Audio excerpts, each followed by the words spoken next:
வணக்கம் ஃப்ரெண்ட்ஸ். இந்த வீடியோ பார்க்க போகிறது ஆர்ஆர்பி என்டிபிசி எக்ஸாமில் 5/6/2025 நடந்த ஷிஃப்ட் 1க்கான மேக்ஸ் கொஸ்டின் தான் பார்க்க போகிறோம். சரிங்களா? நான் ஆல்ரெடி வந்து சால்வ் பண்ணி வச்சிருக்கேன். அதை வந்து நம்ம டேரெக்டாக பார்க்கலாம். இந்த மெத்தட் உங்களுக்கு பிடிச்சிருந்துச்சுன்னா ஓகேன்னு சொல்லுங்கள். அப்படி இல்லைன்னா நார்மலாக வந்து எழுதி போடுற மாதிரியே நம்ம வந்து பண்ணிக்கலாம். சரிங்களா? இப்போ வந்து ஃபஸ்ட் கொஸ்டின் என்ன பார்த்தீங்கன்னா, find the value of K if the quadratic equation 2x² + kx + 8 = 0 and 3x² + 4x + 12 = 0. இந்த ரெண்டு சமன்பாடு கொடுத்துருக்காங்க. இந்த குவாட்ரட்டிக் சமன்பாடு. சரிங்களா? இதனுடைய ரூட் வந்து அதனுடைய மூலங்கள் வந்து சமம் சொல்லி கொடுத்தாங்க. அப்படின்னா கேவோட மதிப்பு என்ன சொல்லி கேட்குறாங்க. இப்போது கான்செப்ட் என்னன்னா, இந்த மாதிரி எந்தெந்த இடத்துலாம் பாக்ஸ் போடணும் அந்த இதெல்லாம் வந்து நீங்கள் நோட் பண்ணி வச்சுக்கோங்க. கண்டிப்பாக யூஸ் ஆகும். அதே மாதிரி எங்கெல்லாம் ஸ்டார் போடணும் அந்த கொஸ்டின்லாம் வந்து நல்லா எடுத்து எழுதி வச்சுக்கோங்க. அது கண்டிப்பாக யூஸ் ஆகும். சரிங்களா? என்னன்னா, ரெண்டு சமன்பாடு கொடுத்துட்டாங்க. a1x² + bx + c1 = 0. அதே மாதிரி a2x² + b2x + c2 = 0 சொல்லி கொடுத்தாங்க.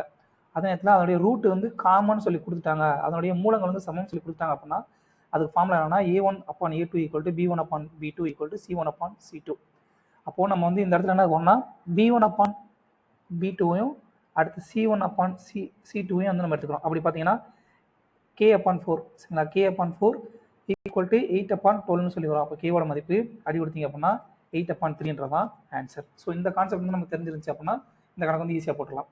அடுத்த கொஸ்டின் என்ன பார்த்தீங்கன்னா, the larger of two supplementary angles is 20 degree more than the smaller one, the smaller angle is. சரிங்களா? ரெண்டு கோணங்களுடைய மிகநேர்ப்பு கோணங்களில் பெரிய கோணம் வந்து சிறிய கோணத்தை விட 20 டிகிரி அதிகமாக. அப்படின்னா சிறிய கோணம் என்ன சொல்லிக்கிறாங்க. ஸோ சப்ளிமெண்ட்ரி ஆங்கிள்னா என்ன? மிகநேர்ப்பு கோணம். மிகநேர்ப்பு கோணம்னா என்ன அப்படின்னு பார்த்தீங்கன்னா, இரண்டு கோணங்களுடைய கூடுதல் வந்து 180 டிகிரி. அப்போது ரெண்டு கோணங்களுடைய கூடுதல் வந்து 180 டிகிரின்னு தெரியும். அதே நேரத்தில் பெரிய கோணத்துக்கும் சின்ன கோணத்துக்கும் இடையே உள்ள வித்தியாசம் அளவு 28 டிகிரி சொல்லி ஆன்சர் கொடுத்துட்டாங்க. ஆல்ரெடி கணக்கில் கொடுத்தாங்க. அப்போ x - y = 28 டிகிரி. சரிங்களா? இது ரெண்டையும் வந்து நமக்கு என்ன தேவை? இப்போ வந்து ஸ்மாலர் ஆங்கிள் தான் தேவை. ஸோ ரெண்டையும் கழிச்சிங்க அப்படின்னா எக்ஸுக்கு எக்ஸ் அடி ஆயிரும். அடுத்து -2y = -152ன்னு சொல்லி வரும். அப்போ உயோட மதிப்பு -152/-2 = 76 டிகிரின்றதான் ஸ்மாலர் சிறிய கோணத்தினுடைய மதிப்பு. அடுத்ததாக இது சுருக்கு சொல்லி கேட்டிருக்காங்க. இப்போ வந்து 5832 வந்து எதனுடைய கியூப் ரூட்னு பார்த்தீங்கன்னா 18 கியூப் தான் வந்து 5832. சரிங்களா? அது ரூட் அவுட் அது கியூப் ரூட்டோட வெளியே எடுத்தீங்க அப்படின்னா 18 சொல்லி வரும். அடுத்து 10,000 வந்து √4 சொல்லி இருக்கு. ஸோ அதை வந்து ரூட் அவுட் வெளியே எடுத்தீங்க அப்படின்னா 10ன்னு சொல்லி வரும். அடுத்து இதுக்கு நம்பர்லாம் போட்டு இது சுருக்குனீங்க அப்படின்னா ஆன்சர் கடைசியில் என்ன வரும்னா 29.25 சொல்லி தான் வரும். ஸோ 13ன்றது தப்பான ஆன்சர். ஆப்ஷன் வந்து தப்பாக கொடுத்துருக்காங்க. ஏன்னா 18 24 அடி கொடுத்தேன் அப்படின்னா 3 தடவை போகும். 3018 4024. அடுத்ததான் இங்கே ஓரஞ்சு 5 ஈரஞ்சா 10. சரிங்களா? அடுத்து இங்கே ரெண்டையும் 78 அடி கொடுத்தோம்னா 39ன்னு சொல்லி வரும். ஸோ 3 × 39 3 × 39 வகுத்தல் 4ன்னு சொல்லி வரும். இது சுருக்குனீங்க அப்படின்னா 29.25 சொல்லி நமக்கு ஆன்சர் கிடைக்கும். ஸோ இந்த ஆன்சர் வந்து தப்பு. அடுத்ததான் சலீலுடைய சேலரி வந்து ஃபர்ஸ்ட் வந்து 15% வந்து ரெடியூஸ் ஆகுது. அதுக்கடுத்து வந்து 10% வந்து இன்க்ரீஸ் ஆகுது. அப்படின்னா அவனுடைய ஃபைனல் சேலரியில் வந்து எவ்வளோ வந்து குறைஞ்சிருக்குன்னு சொல்லி கேட்குறாங்க. நல்லா கவனிங்க. ஃபர்ஸ்ட் வந்து ரெடியூஸ் ஆகுது, ரெண்டாவது வந்து இன்க்ரீஸ் ஆகுதா அப்படின்றப்போ இது வந்து செயின் ரூல்லேருந்து இந்த கணக்கு வந்து போட்டுடலாம். சரிங்களா?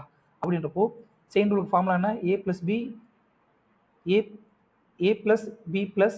ab/100. சரிங்களா? அப்படின்னா ஃபர்ஸ்ட் வந்து ரெடியூஸ் ஆகுதா? ரெடியூஸ் ஆகுன்றதை வந்து நம்ம எப்படி எடுத்துக்கிறோம் அப்படின்னா ஃபர்ஸ்ட் ரெடியூஸ் ஆகிறத வந்து எப்படி எடுத்துக்கோம்னா ரெடியூஸ்ன்றதை மைனஸ் சொல்லி எடுத்துக்கலாம். இன்க்ரீஸ் ஆகுதா ரைஸ் ஆகிறத வந்து ப்ளஸ்ன்னு சொல்லி எடுத்துக்கலாம். அப்போ -15 + 10 இங்கே -15 × 10 இது வந்து சுருக்குனீங்க அப்படின்னா -5 -15 வந்து 10 போச்சு அப்படின்னா -5 வரும். அடுத்ததாக -150/100 1.5 சொல்லி வரும். ஸோ மொத்தமாக வந்து 6.5 வந்து மைனஸ். ஸோ மைனஸ்ன்றது எதை குறிக்கும் அப்படின்னு பார்த்தீங்கன்னா ரெடியூஸ் ஆகிறத குறிக்கும். ஸோ இனிஷியல் சேலரி விட இப்போ அவங்களோட சேலரி வந்து எவ்வளோ வந்து கம்மியாக இருக்குன்னு பார்த்தீங்கன்னா 6.5% வந்து கம்மியாக இருக்குது. அடுத்த கொஸ்டின் 260ன்றது எக்ஸ் அப்புறம் 338னுடைய மீன் ப்ரொபோஷன் சராசரி விகிதாச்சாரம் அப்படின்னா எக்ஸோட வேல்யூ என்ன சொல்லி கேட்கலாம். எக்ஸ் அப்புறம் 338னுடைய சராசரி விகிதாச்சாரம் வந்து 260 தான். அப்படின்னா எக்ஸோட வேல்யூன்னு சொல்லிக்கலாம். இரண்டு எங்களுடைய மீன் ப்ரொபோஷனோட ஃபார்முலா என்ன? √AB. சரிங்களா? அப்போ √x × 330யோட மதிப்பு 260. அப்போ ரெண்டு பக்கம் ஸ்கொயர் பண்ணிங்க அப்படின்னா ஸ்கொயர் பண்ணிங்கன்னா ரூட் வந்து கேன்சல் ஆயிரும். So x × 338 = 260. ரெண்டு பக்கம் ஸ்கொயர் பண்ணுறதுனால 260 × 260 வரும். ஸோ இது சுருக்குனீங்க அப்படின்னா கடைசியில் நமக்கு வந்து ஆன்சர் வந்து 200 சொல்லி கிடைக்கும். சரிங்களா? அடுத்ததான் ஒரு கிளாஸில் வந்து 30 ஸ்டூடெண்ட் இருக்காங்க. அவங்க வந்து ஒரு டெஸ்ட் எழுதுறாங்க. இதில் வந்து முதல் 12 ஸ்டூடெண்டோடைய ஆவரேஜ் வந்து 60 சரிங்களா. அடுத்து மிச்சம் இருக்கக்கூடிய ஸ்டூடெண்டோடைய ஆவரேஜ் வந்து 62 அப்படின்னா ஓவரால் ஆவரேஜ் வந்து அந்த ஸ்கூலில் அந்த கிளாஸில் வந்து எவ்வளோ சொல்லி கேட்குறான். நமக்கு நல்லா தெரியும் டோட்டல் ஸ்டூடெண்ட் மதிப்பெண்ணா 30. ஃபஸ்ட்டு வந்து 12 ஸ்டூடெண்டோடைய ஆவரேஜ் வந்து 60 சொல்லி கொடுத்தாங்க. ரெண்டாவது மீதி ரெஸ்ட் எவ்வளோ இருப்பாங்க, 18 பேர் இருப்பாங்களா. ஸோ 18 பேரோட ஆவரேஜ் வந்து 62 சொல்லி கொடுத்தாங்க. இப்போ வந்து நமக்கு வந்து 30 பேர், அப்போ 30 பேரோடைய மொத்த ஆவரேஜ் வந்து என்ன சொல்லி கேட்குறாங்க. நமக்கு வந்து ஆவரேஜோட ஃபார்முலா என்ன, total value upon number of terms சரிங்களா. அப்போது மொத்த வேல்யூ பார்த்தீங்கன்னா முதல்ல வந்து 12 × 60, இது வந்து முதல் 12 பேருடைய மொத்த மதிப்பெண் சரிங்களா, 12 × 60. அடுத்து ரெண்டாவது வந்து 18 பேர் × 62, இது வந்து மிச்சம் இருக்கக்கூடிய 18 பேருடைய மொத்த மதிப்பெண். ஸோ டோட்டல் வேல்யூ இது ரெண்டையும் கூட்டிங்கன்னா total value upon number of terms எவ்வளவு, 30 பேர் மொத்தம் வகுத்தீங்கன்னா என்ன வரும் பார்த்தீங்கன்னா, இதில் வந்து 6 வந்து நான் காமன் எடுத்திருக்கேன். 6 காமன் எடுத்தீங்கன்னா இங்கே 2 இருக்கும், 2 × 60 ப்ளஸ் இங்கே வந்து இங்கே 6 காமன் எடுத்தீங்க அப்படின்னா 3 × 62 சொல்லி வரும். ஸோ இது 2 சொல்லிங்கன்னா 306 வகுத்தல் 5 சொல்லி வரும் சரிங்களா. 6க்கும் 30க்கும் அடி கொடுத்தீங்கன்னா 5 சொல்லி வரும். ஸோ இதை சொல்லிங்கன்னா 61.2 தான் ஆன்சர். ஸோ ஆவரேஜ் கணக்கில் என்றைக்குமே வந்து ஷார்ட்கட் தெரியலனா டோட்டல் வேல்யூக்கு வந்து போட்டு கணக்கு வந்து கண்டுபிடிச்சிங்கன்னா ஆவரேஜ் வேல்யூ வந்து உங்களுக்கு கிடைச்சிடும். அவ்வளோதான். அடுத்த கொஸ்டின், முதல் 14 முழுக்களுடைய சராசரி என்ன கேட்குறாங்க. 14 முழுக்கள் எண்கள் ஹோல் நம்பர்ஸ்னா என்ன பார்த்தீங்கன்னா 0லேருந்து ஆரம்பிச்சா அது வந்து ஹோல் நம்பர்ஸ் சரிங்களா. 1லேருந்து ஆரம்பிச்சிச்சு 1 2 3 4 சொல்லி ஆரம்பிச்சா அது வந்து என்ன நேச்சுரல் நம்பர்ஸ் சரிங்களா, நேச்சுரல் நம்பர்ஸ். ஸோ 0லேருந்து ஆரம்பிச்சா அது வந்து ஹோல் நம்பர். ஸோ முதல் 14 ஹோல் நம்பர்னா என்ன வரும், 0லேருந்து 13 வரைக்கும் வரும் சரிங்களா.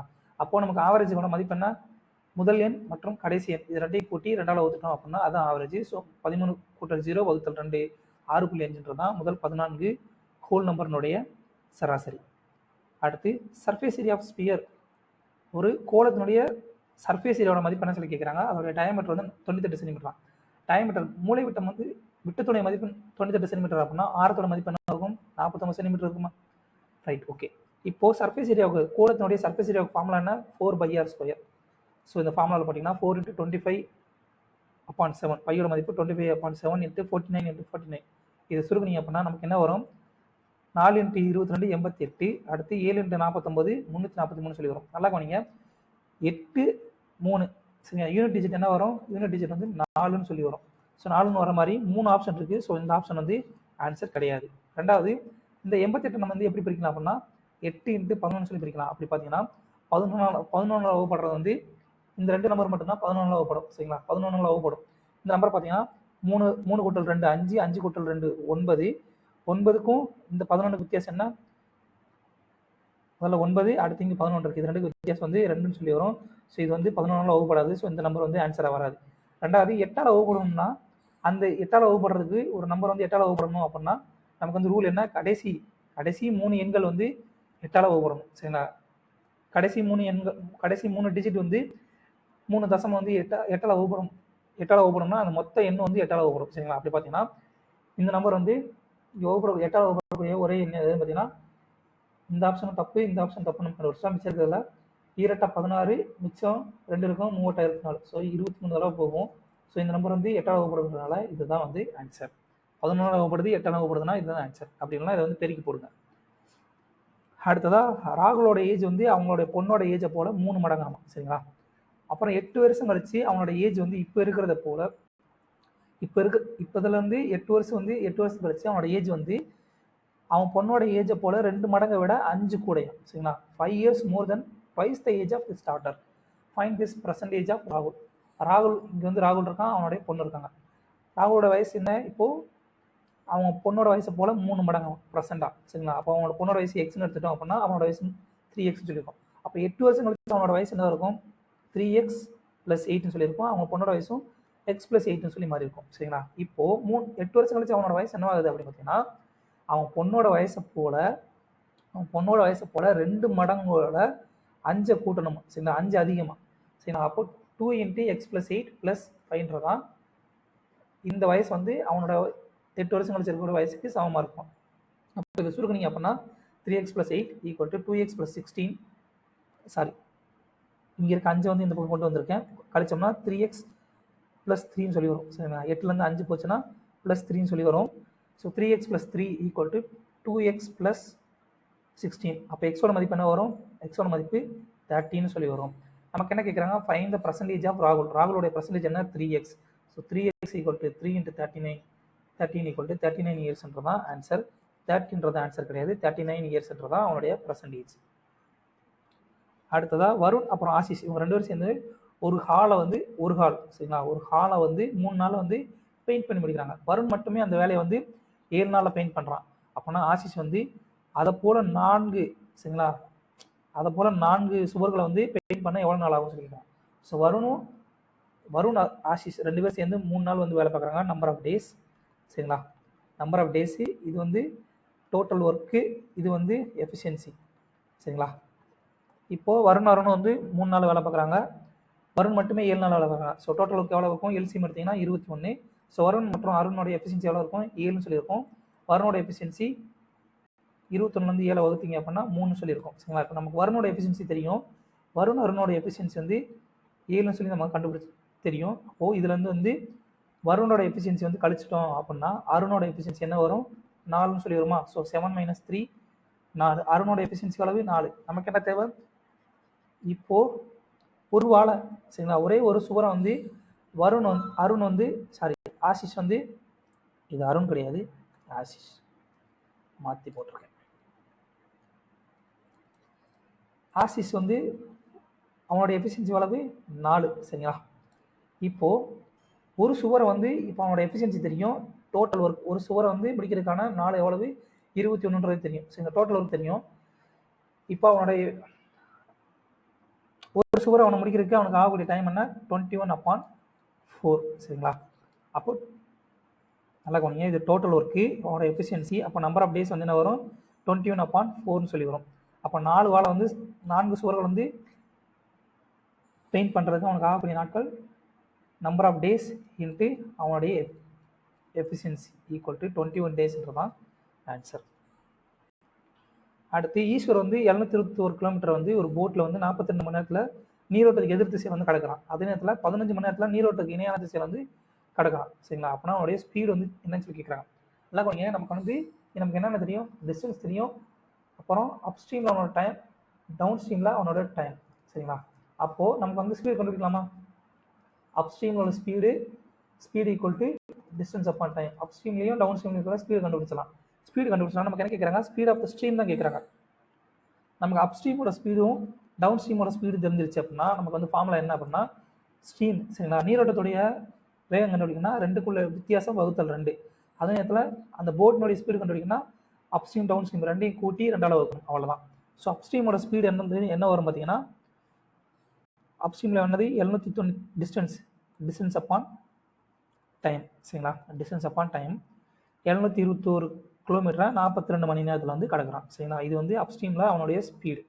இதே டவுன் ஸ்ட்ரீமில் அவனோட ஸ்பீடு என்ன கொடுத்துருக்காங்க, 15 மணி நேரத்தில் கிடக்கும் சொல்லி கொடுத்தாங்க. ஸோ 700 அதே சேம் டிஸ்டன்ஸ் தான், டிஸ்டன்ஸ் அப்பான் அவனோட டைம், அவ்வளோதான். இப்போ நமக்கு என்ன தேவை, ஸ்பீட் ஆஃப் த ஸ்ட்ரீம் தான் கேட்குறாங்க. ஸோ 2 அப்ஸ்ட்ரீம் டவுன் ஸ்ட்ரீம் 2னுடைய ஸ்பீடு உள்ள வித்தியாசம் வகுத்தல் 2ன்றதான் நமக்கு தேவையான ஆன்சர். ஸோ 1/2 × A - P சரிங்களா. இதுபடி போட்டிங்க அப்படின்னா இந்த 721 வந்து வெளியில் எடுத்துட்டோம் காமனாக, இங்கே 721 இங்கே 721 இருக்குன்னு வச்சுக்கோங்களேன். இந்த 721 காமனாக வெளியில் எடுத்துட்டோம் அப்படின்னா 721 இங்கே வகுத்தல் 2 இருக்கா, 2 வகுத்தல் 1/15 - 1/42 இது 2 மிச்சம் எடுத்திங்கன்னா 210ன்னு சொல்லி வரும். மேலே 14 15 14 210 42 5 210 சரிங்களா. அப்போ 14 - 5 = 9ன்னு சொல்லி வரும். இதை சுருக்கணிங்க அப்படின்னா 309 வகுத்தல் 20 = 15.45 km/hன்றதான் அந்த நீரோட்டத்தினுடைய தொலைவு சரிங்களா. அது ரொம்ப இம்பார்ட்டன்ட் கணக்குப்பா. அடுத்ததாக கிரண் வந்து 45% அவனோட இன்கம் வந்து ஸ்பெண்ட் பண்ணிடுறான். அப்போ அவனோட சேவிங்ஸ் வந்து 66,000 சொல்லி கொடுத்தாங்க. அப்போனா அவனோட இன்கம் என்ன சொல்லிக்கிறான், இன்கமோட மதிப்பு என்ன, expenditure plus savings. So income வந்து எப்பயுமே 100%. நமக்கு என்ன தெரியும், அவனுடைய ஸ்பெண்டிங் சரிங்களா, அவனோட எக்ஸ்பெண்டிச்சரோட மதிப்பு தெரியும். எக்ஸ்பெண்டிச்சரோட மதிப்பு 45% அப்படின்னா இன்கம் சேவிங்ஸோட மதிப்பு என்ன இருக்கும், 55%. இந்த 55%ஓட மதிப்பு தான் 66,000 ரூபாய்.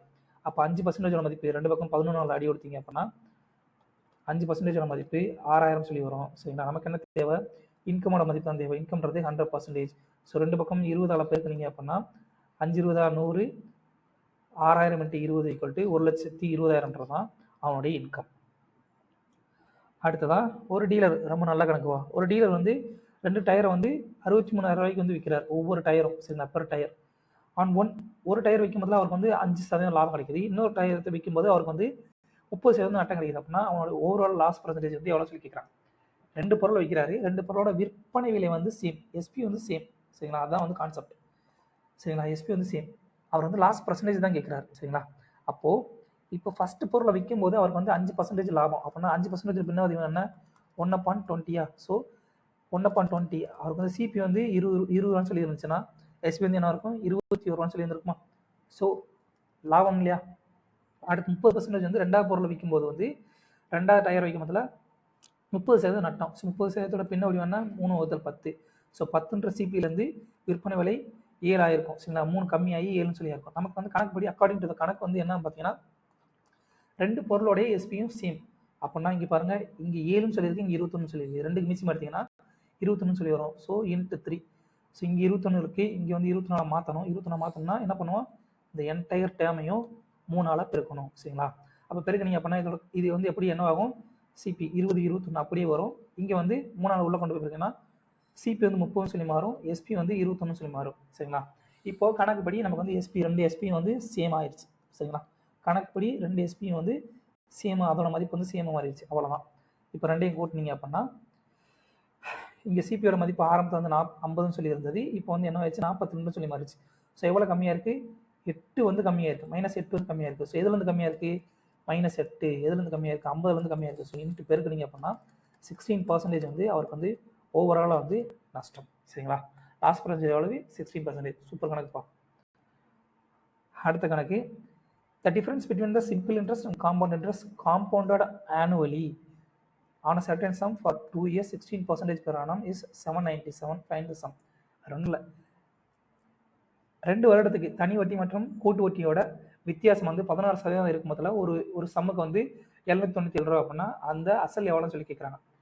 தனி வட்டி கூட்டு வட்டியோடைய வித்தியாசம் வந்து 2 வருஷத்துக்கு வந்து 16%ல் 797 ரூபா வருது அப்படின்னா அதோடைய அதோடைய அசல் எவ்வளோ சொல்லி கேட்குறாங்க. இதை டேரெக்டாக வந்து ஃபார்முலா படி போடலாம். சரிங்களா, டேரெக்டாக ஃபார்முலா படி போடலாம்.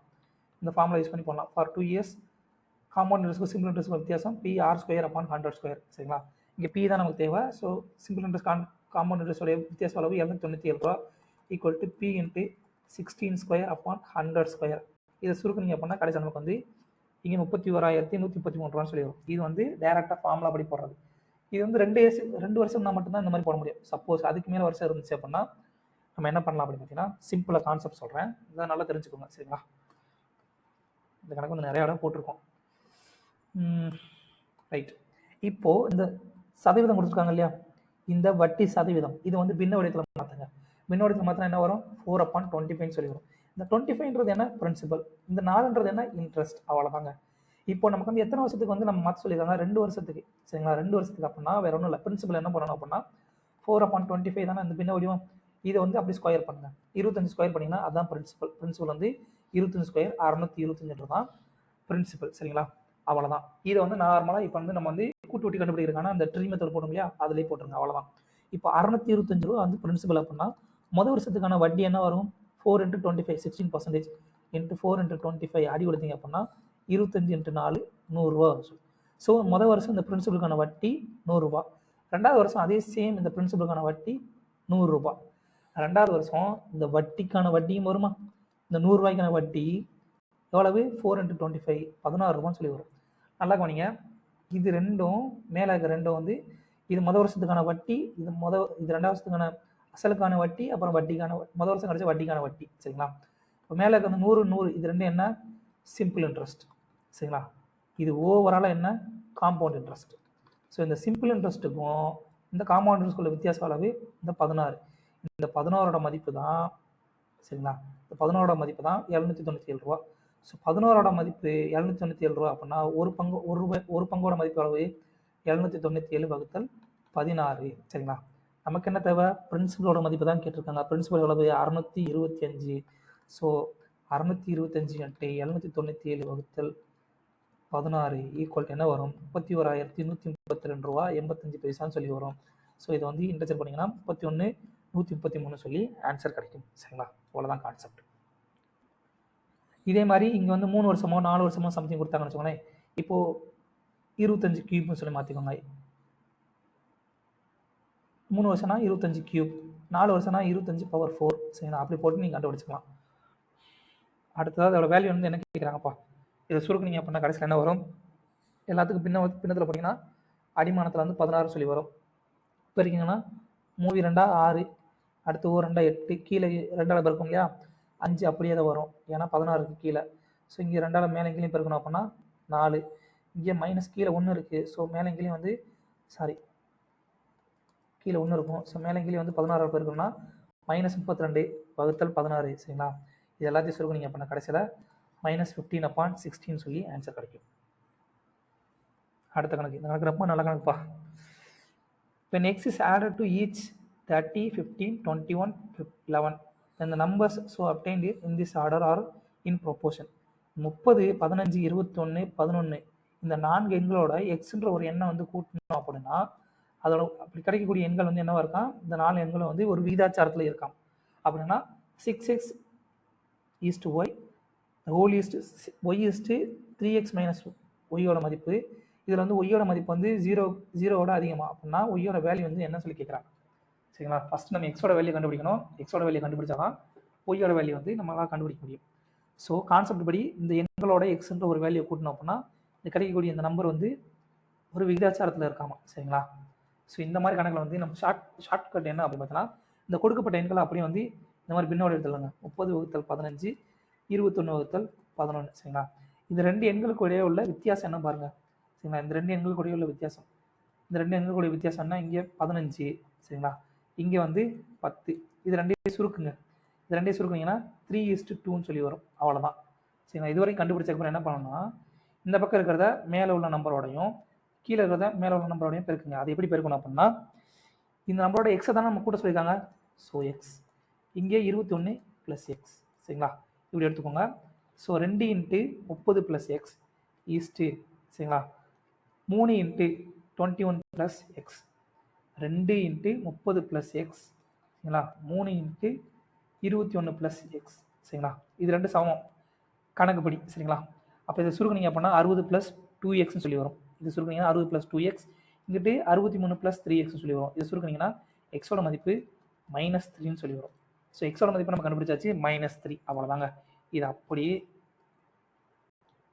அப்படியே இங்கே வந்து புட் பண்ணுங்க. இதுபடி இந்த கணக்குப்படி நம்ம வந்து கொடுத்துருக்கப்படி நமக்கு என்ன, இது வந்து ஒரு விகிதாச்சாரத்தில் இருக்கா. ஸோ இதை அப்படி புட் பண்ணிங்கன்னா 6 × x - 18 upon y equal to y upon 3 × -3 -9 -9 கூட்டினீங்கன்னா -18 சொல்லி வரும். ஸோ ஒய்யோட மதிப்பு என்ன வரும், -y × y. சரிங்களா, இது வந்து கிராஸ் மல்டிப்ளை பண்ணுவோமா, y × y equal to -18 × -18, minus plus ஆயிரும். ஸோ ஒய்யோட மதிப்பு +18 தான் ஆன்சர். சரிங்களா, இந்த இடத்துல என்ன பண்ணுறோம், இந்த இது 2 மேலே கீழே உள்ள நம்பருக்கு வந்து இதை வந்து அப்படியே வந்து விகிதத்தில் எழுதுகிறோம். நம்பரை வெளியிட்டு இது 2க்குள்ள வித்தியாசத்தை வந்து நம்ம வந்து எழுதி அதை வந்து சுருக்குறோம். சரிங்களா, அதோட விகிதமாக சுருக்குறோம். சுருக்குனதுக்கப்புறம் இதை அப்படியே வந்து கிராஸ் மல்டிப்ளை பண்ணுறோம் மேலே. சரிங்களா, ப்ளஸ் எக்ஸை கூட்டி கிராஸ் மல்டிப்ளை பண்ணுறோம். அவ்வளோதான். கிடைக்கிற மதிப்பு எக்ஸோட மதிப்பு நமக்கு கிடச்சிரும். அதை அப்படியே இந்த ஃபார்முலாவில் புட் பண்ணிங்க அப்படின்னா கொடுத்துக்களை புட் பண்ணிங்கன்னா நமக்கு ஒய்யோட மதிப்பு வந்து நமக்கு கிடச்சிரும். அவ்வளோதான். ரொம்ப முக்கியமான கணக்குப்பா. அடுத்த கொஸ்டின் வந்து ஒரு குவாட்ரேட் கொடுத்தாங்க, ஏபிசின்னு சொல்லி ஒரு குவாட்ரேட் ஒரு நாற்கரம் வந்து கொடுத்துட்டாங்க. சரிங்களா, அதில் வந்து ஏபியோட மதிப்பு 17 சென்டிமீட்டர் கொடுத்தாங்க, பிசியோட மதிப்பு 8 சென்டிமீட்டர் கொடுத்தாங்க, சிடியோட மதிப்பு 9 சென்டிமீட்டர், ஏடியோட மதிப்பு 12 சென்டிமீட்டர், அப்புறம் ஏசியோட மதிப்பு 15 சென்டிமீட்டர் சொல்லி கொடுத்தாங்க. நல்லா கவனிங்க, இந்த நம்பரை பார்த்தாலே எனக்கு வந்து தெரியணும். இதுக்கு தான் வந்து பைத்தாகரன் ட்ரிபிள் எயிட் படிக்க சொல்கிறது. 8, 15, 17 இது வந்து ஒரு பைத்தாகரன் ட்ரிபிள் எயிட். சரிங்களா, பிதாகரஸ் மும்மைகள். அதே மாதிரி 9, 12, 15 இது வந்து ஒரு பிதாகரஸ் மும்மைகள். ஸோ அப்படின்னா இது வந்து ஒரு செங்கோண முக்கோணமாக இருக்குமா, இது ஒரு செங்கோண முக்கோணம், இது ஒரு செங்கோண முக்கோணமாக இருக்குமா. ஸோ இதுக்குள்ளே மதிப்பு அதிகமானது கர்ணம்னு வச்சுக்கிட்டோம் அப்படின்னா அதுக்கு எதிர்பக்கம் வந்து இது வந்து செங்கோண முக்கோணமாக இருக்கும். இது செங்கோண முக்கோணம் அப்படின்னா இது வந்து கர்ணமாக இருக்கும். சரிங்களா, அப்படின்னா இது வந்து அடிப்பகம். இந்த முக்கோணம் ஏபிசி ப்ளஸ் முக்கோணம் ஏசிடி. சரிங்களா, முக்கோணம் ஏசிடி இது 2ஐயும் கூட்டினீங்க அப்படின்னா நமக்கு வந்து குவாட்ரலேட்டருடைய பரப்பளவு கிடச்சிடும். அப்படின்னா இந்த முக்கோணத்துக்கு அடிப்பக்கம் என்ன, இது. சரிங்களா, இந்த முக்கோணத்தோட ஹைட் வந்து 15. ஸோ இந்த முக்கோணத்துக்கு முக்கோணம் ஏடிசியினுடைய அடிப்பக்கம் என்ன 9, அதோட ஹெயிட் வந்து 12 சரிங்களா. 15 வராது, ஏன்னா இதுக்குள்ளே பெரிய மதிப்பு என்ன வரும், காரணமாக இருக்கும் சரிங்களா. அப்போ நம்ம எடுக்க வேணாம். அப்போ ஃபர்ஸ்ட் முக்கோணம் ஏடிசியுடைய பரப்பளவு என்ன, ½ இன்ட்டு அரை இன்ட்டு பிஹெச்ன்ற கான்செப்டில் அரை இன்ட்டு 9 இன்ட்டு 12 ப்ளஸ் இந்த முக்கோணத்தினுடைய பரப்பளவு, முக்கோணம் ஏபிசியோட பரப்பளவுனா அடிப்பக்கம் 8, குத்துயரம் 15, ஸோ அரை இன்ட்டு 8 இன்ட்டு 15 இது ரெண்டையும் கூட்டினீங்க அப்படின்னா 114 சென்டிமீட்டர் ஸ்கொயர்னு சொல்லி ஆன்சர் கிடைக்கும் சரிங்களா. ஸோ பைத்தாகரன் ட்ரிப்ளேட் படிச்சிருந்தீங்க அப்படின்னா எனக்கு வந்து ஈஸி. அடுத்ததா ஃபைண்ட் த டியூரேஷன். 1200 வந்து 2280 ரூபாயை சொல்லி மாறுதான், 4% வட்டி விகிதத்தில் தனி வட்டிக்கு சரிங்களா. அப்படின்னா எத்தனை வருஷத்தில் அந்த மாதிரி மாறும் சொல்லி கேட்குறாங்க, டைம் தான் கேட்குறாங்க. ஸோ எஸ்ஐ இது வந்து பிரின்சிபல், இது வந்து அமௌண்ட். பிரின்சிபல் அமௌண்ட் இது ரெண்டுக்குள்ள வித்தியாசம் வந்து என்ன, சிம்பிள் இன்ட்ரெஸ்ட்டா. சிம்பிள் இன்ட்ரெஸ்ட்டோட மதிப்பு என்ன 1080 ரூபா. 1200க்கும் 2280 உள்ள சிம்பிள் இன்ட்ரெஸ்ட்டோட வித்தியாசம் வந்து 1080 ரூபா. So SI equal to BRT upon 100 ஃபார்முலாவில் போட்டிங்க அப்படின்னா நம்ம கடைசியில் டயத்தோட மதிப்பு 22/5 இயர்ஸ் சொல்லி நமக்கு ஆன்சர் கிடைக்கும். அடுத்தது இந்த கணக்கு ரொம்ப இம்பார்ட்டன்ட் கணக்குப்பா.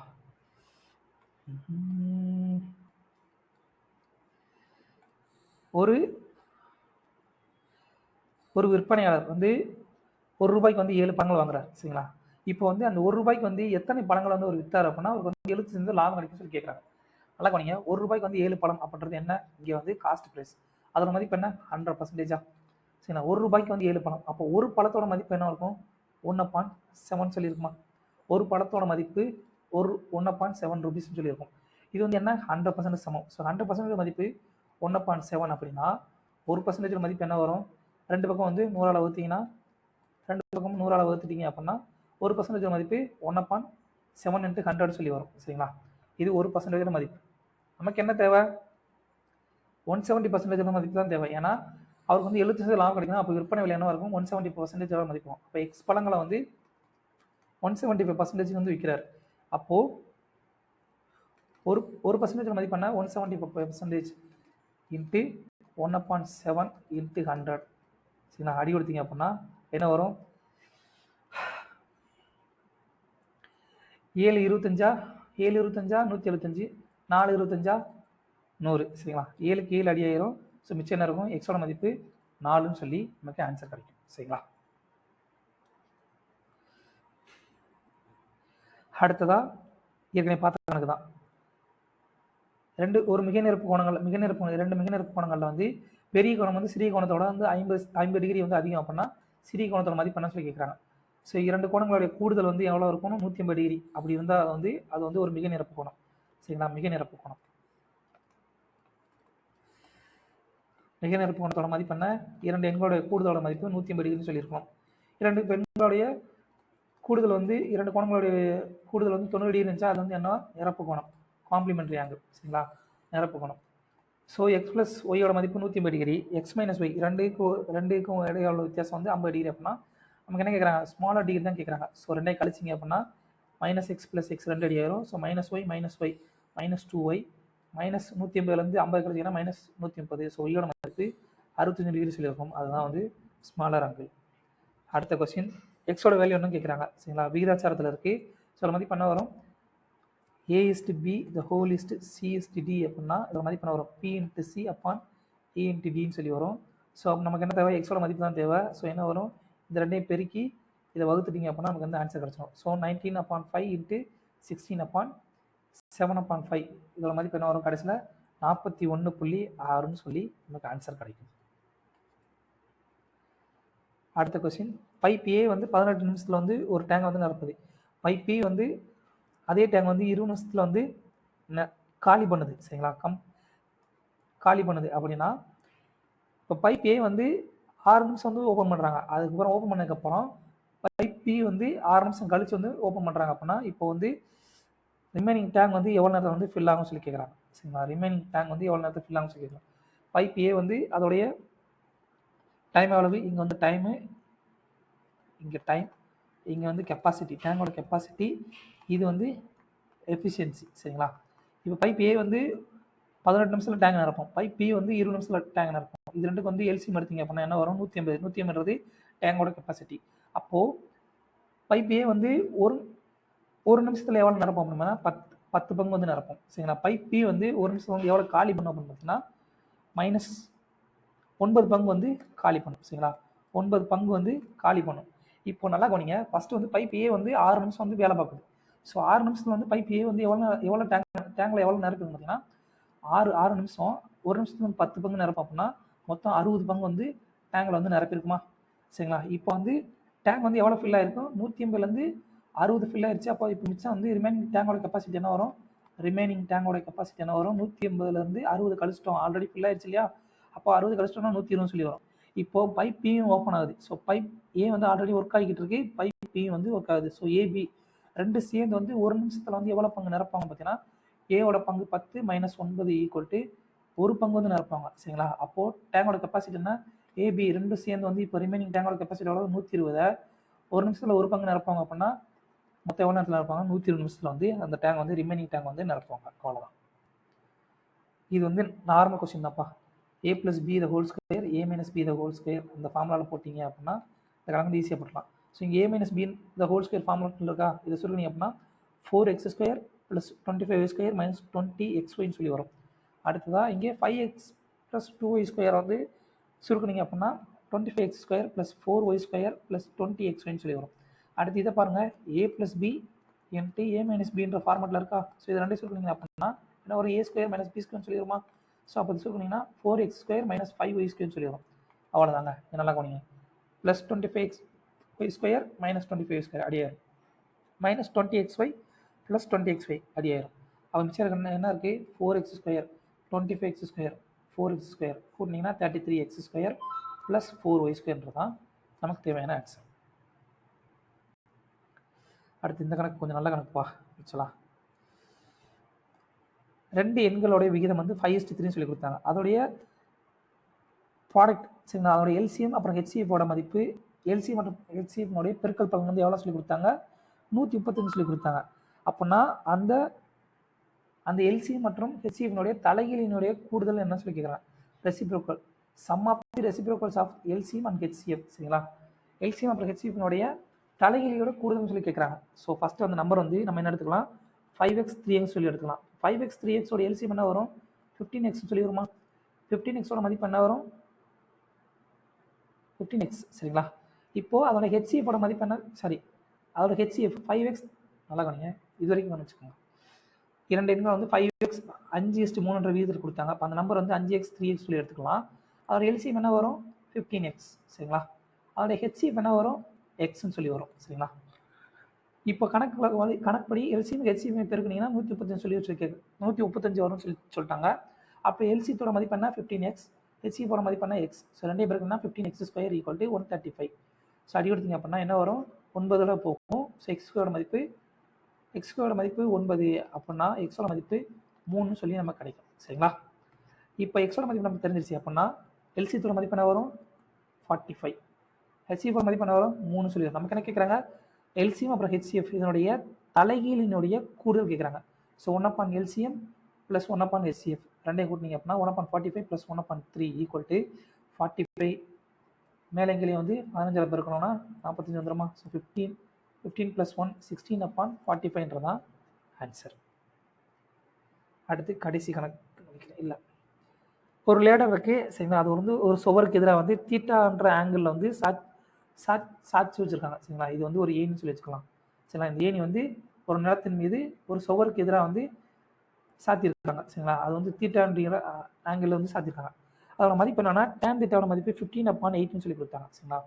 tan தீட்டாவோட மதிப்பு 15/8 சொல்லுவாங்க. tan தீட்டான்னு என்ன, sin theta upon cos theta. sin theta எதிர்பக்கம் அப்பான் அடுத்துள்ள பக்கம். அப்போ எதிர்பக்கத்தோடைய இதுதான் தீட்டான்னு சொன்னால் இது எதிர்பக்கத்தோடைய மதிப்பு 15, அடுத்துள்ள பக்கத்தோட மதிப்பு 8ன்னு சொல்லி இருக்கு சரிங்களா.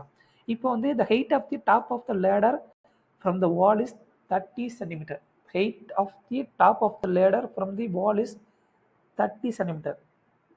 இந்த லேடர் வந்து சரிங்களா, இதோட ஹெயிட் வந்து எவ்வளோ பார்த்தீங்கன்னா இந்த சுவரில் வந்து எவ்வளோனா 30 மீட்டர் தூரத்தில் இருந்து இருக்குன்னு சொல்லிட்டாங்க.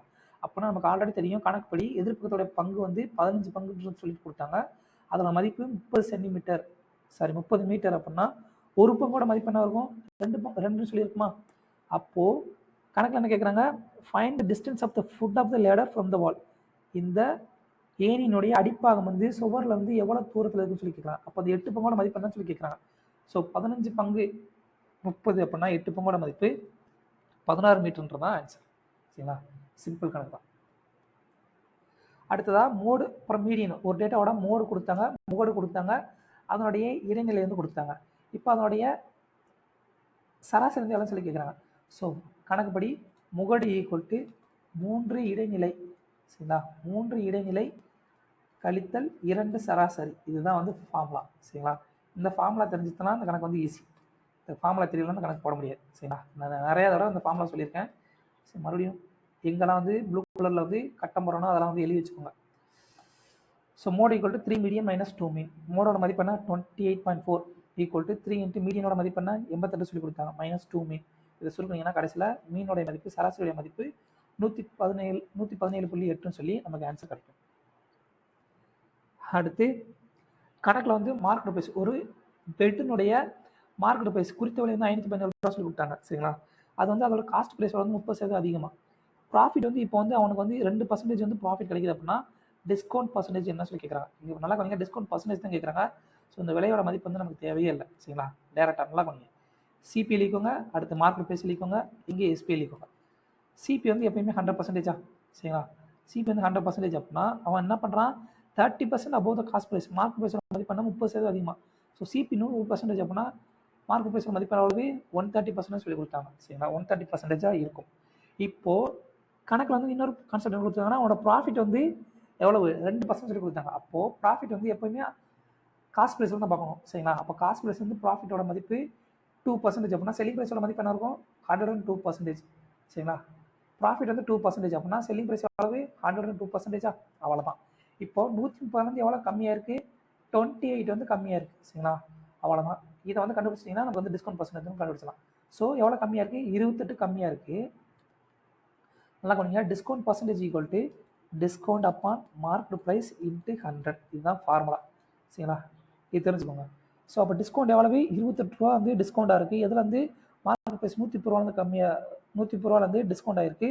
ஸோ 28 அப்பான் 130 இன்ட்டு எழுதுறேன் discount percentage equal to discount upon market price into 100. இதுதான் ஃபார்முலா. இது தெரிஞ்சுன்னா அந்த கணக்கு easy. So 28 upon 130 into 100 equal to 21.5% தான் ஆன்சர். ஸோ அவ்வளோதான் ஃப்ரெண்ட்ஸ், தேங்க்யூ.